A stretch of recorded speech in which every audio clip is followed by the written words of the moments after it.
A lot of people think that getting rid of your debt starts with making more money, but you couldn't be farther from the truth. The first thing you need to do when you're trying to pay off debt is find your balances, find your numbers. You need to find how much money you actually make, how much money you're actually spending, and how much current total debt you have.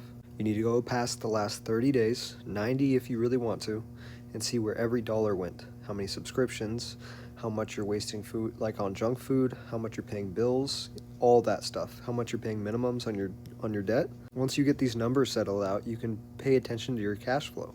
So if you were to change nothing, are you net positive, net negative? And then we can go from there and start building a plan.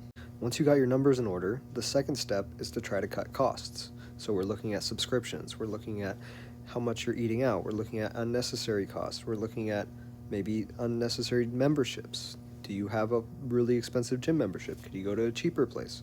Do you have a really expensive car loan? Could you trade it in for a cheaper car? There's a lot of factors here, but the key is trying to find ways to minimize expenses, because earning more money is a lot harder than you think, and it's going to overwhelm you, and it's going to become more stressful, and it's not a quick, easy way to pay off debt. The simplest way is to find ways to cut costs. And once you have your total balances, you can try to get to a net positive or at least break even cash flow from reducing expenses. Then we can start looking at making more money. A simple way, which everyone can do if you have a car, is to DoorDash. Uber Eats, you can do it whenever you want. It's freelance. After work, you can do 2, 3, 4 hours, especially if you live in a city, it's even easier. We're talking about if you were to DoorDash on the weekends, or let's say 2 hours after work, you could be potentially making $600-700 extra a month. So let's say you're at a break even and you can't make any positive cash flow with all your bills and debt to pay off. Well, if you're doing DoorDash or Uber Eats and making the $600-700 extra a month, that can all go towards your debt. And when we're thinking about the most important and practical and fastest way to pay down debt, it's going to be the snowball method. And snowball, we're focusing specifically on totals, not interest rate, but totals.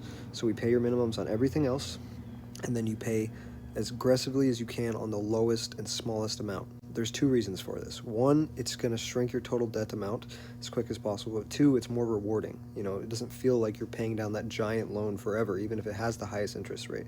You don't feel like you're making any progress. With the snowball method, let's say you're making an extra $600-700 a month, you can just pay down your smallest expense and just keep tackling them over and over and over, and that will make you feel better about paying off your debt.